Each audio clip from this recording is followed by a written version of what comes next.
Bab 3662. Ibu kota klan Kera.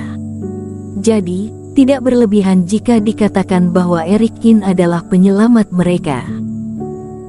Sebaliknya Paman Yuan sendiri cukup malu dengan penampilannya sendiri saat itu.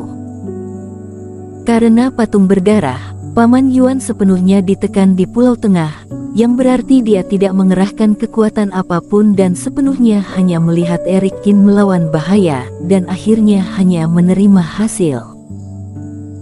Saat itu, Paman Yuan juga diam-diam bersumpah bahwa dia harus menyembuhkan Erik Kin untuk menebus kesalahannya sebelumnya.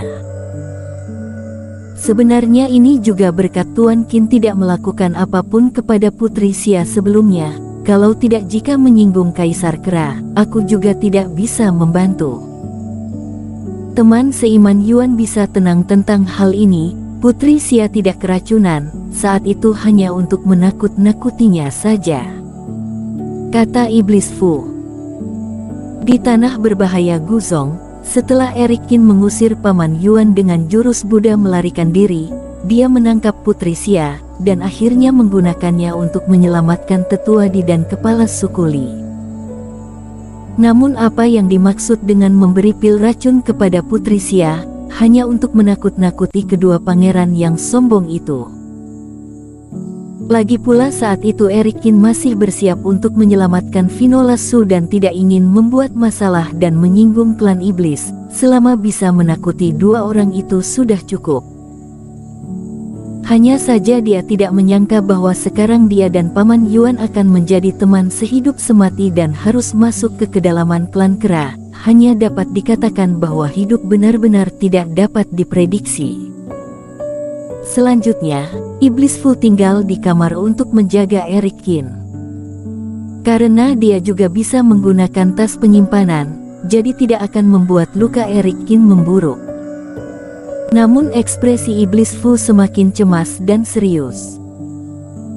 Paman Yuan juga mengatakan bahwa bahkan jika pergi ke rapat terbesar dari klan iblis, karena keuntungan geografis tertentu, bisa berangkat lebih telat, tetapi hanya bisa lebih lambat 3 atau 4 hari.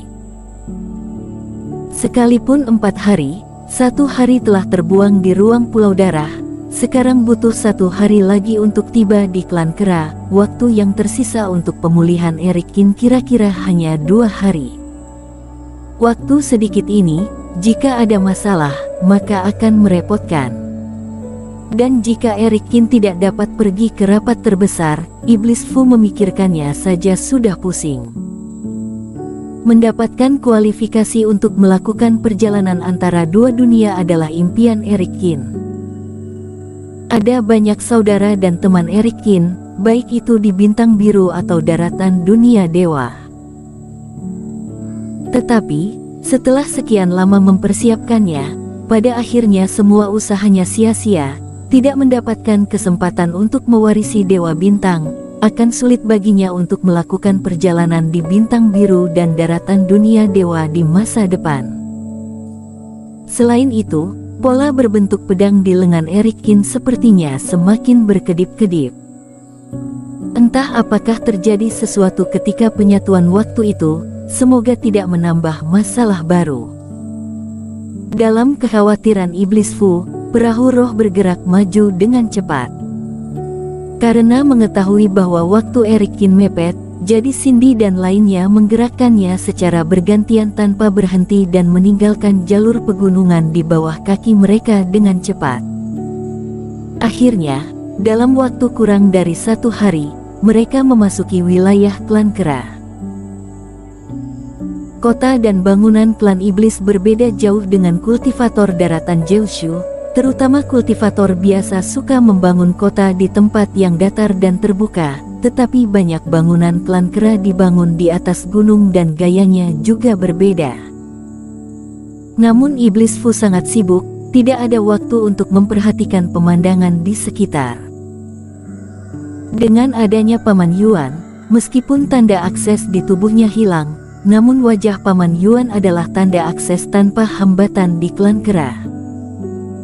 Bahkan banyak klan iblis yang sama sekali tidak tahu tentang hilangnya Paman Yuan. Bagaimanapun Paman Yuan yang hilang secara tiba-tiba terjadi lebih dari sebulan yang lalu, bahkan kota Kekaisaran Iblis Kera belum mengetahui situasinya, jadi mereka terus mencari secara diam-diam. Tidak banyak orang yang tahu tentang hilangnya Paman Yuan. Dan di sepanjang jalan mereka juga tidak bertemu dengan orang yang tidak berwawasan, jadi mereka berhasil tiba di pusat klan kera. Pusat kota klan kera terlihat mirip dengan kota manusia, dibangun di atas tanah yang datar. Ketika tiba di sini, Paman Yuan juga menghubungi teman lamanya. Haha, Paman Yuan, benar saja kamu tidak mati, aku tahu tidak akan terjadi sesuatu padamu. Pria tua berambut abu-abu yang sebaya dengannya berjalan keluar kota dan menyambutnya sambil tersenyum. Pria tua itu adalah penatua klan kera seperti Paman Yuan dan sangat dipercaya oleh Kaisar Kera. Ketika melihat Paman Yuan berdiri di depannya hidup-hidup, pria tua itu senang, tetapi ketika dia melihat lengan kanan Paman Yuan yang kosong, ekspresinya menjadi muram. Ada apa dengan lenganmu? Juna Yuan, ceritanya panjang, nanti baru aku ceritakan dengan detail. Intinya aku sial dan melarikan diri dengan susah payah. Ketika bertemu teman lama, Paman Yuan juga merasakan perubahan besar.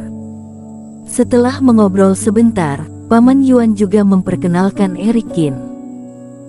Namun tentu saja dia tidak sebodoh itu sampai mengatakan tentang Eric Qin dan Putri Xia, dia hanya mengatakan bahwa Eric Qin adalah penyelamat hidupnya. Dengan Juna Yuan yang memimpin jalan, semuanya dapat dengan mudah memasuki ibu kota. Teman seiman Fu, silakan lihat, tanah suci kolam peri yang aku katakan ada di sana. Di kota besar tidak diizinkan untuk terbang dan perahu roh juga tidak diizinkan untuk mengemudi ke dalam. Untungnya Juna Yuan mengatur kereta binatang untuk menjemput mereka. Di dalam kereta spiritual, Paman Yuan menunjuk ke asap biru samar yang naik dari lembah yang jauh darinya dan memperkenalkannya. Asap itu kelihatannya adalah reiki yang cukup bagus, kalian membiarkannya begitu saja? Tanya Iblis Fu dengan penasaran. Tentu saja tidak sesederhana itu, kata Paman Yuan sambil tersenyum. Sebenarnya di dalam kolam peri, reiki sangat kuat hingga tak terbayangkan, jadi tidak bisa ditahan dan akan lepas cepat atau lambat. Klan Kera telah mengatur formasi besar yang bagus di dalamnya yang dapat menyaring reiki yang keluar dan hanya mempertahankan bagian paling penting. Mengenai reiki yang murni itu dibiarkan untuk menyebar. Tetapi jika dikatakan sia-sia juga tidak, banyak jenius klan iblis yang berkultivasi di sekitar lembah. Reiki itu digunakan untuk mereka. Maksudmu energi yang menyebar itu hanya produk cacat? Iblis Fu juga sedikit terkejut. Dia termasuk orang yang berwawasan, reiki yang kuat dan murni harus seperti apa, dia dapat melihatnya. Hanya reiki yang menyebar itu saja sudah bagus menurutnya, tapi itu adalah produk cacat yang dikeluarkan formasi. Dengan begitu, Iblis Fu sedikit lebih yakin kolam peri dapat menyembuhkan Eric Qin. Selanjutnya, Paman Yuan sibuk tanpa henti. Pertama dia membawa Eric Qin dan Iblis Fu ke mansionnya, lalu langsung pergi ke istana Kaisar Kera sesuai rencana. Dia pergi selama beberapa jam. Setelah Iblis Fu menunggu dengan cemas untuk waktu yang lama, Paman Yuan akhirnya kembali. Teman seiman Yuan, bagaimana situasinya? Ketika melihat ekspresi Paman Yuan sedikit rumit, Iblis Fu sedikit gugup. Teman seiman Fu, aku ingin memastikan sesuatu dulu. Paman Yuan melambai dan tidak mengatakan hasilnya dulu, tetapi menatap Iblis Fu dengan serius. Apakah pil mujarab yang Eric Qin berikan kepada Putri Xia benar-benar hanya pil dewa tak beracun? Tentu saja, kenapa? Iblis Fu tertegun dan langsung mengangguk. Pada saat yang sama firasat buruk muncul dalam hatinya. Putri Xia jatuh sakit setelah dia kembali dan sakitnya parah. Paman Yuan berkedip dan berkata dengan suara rendah. Bersambung.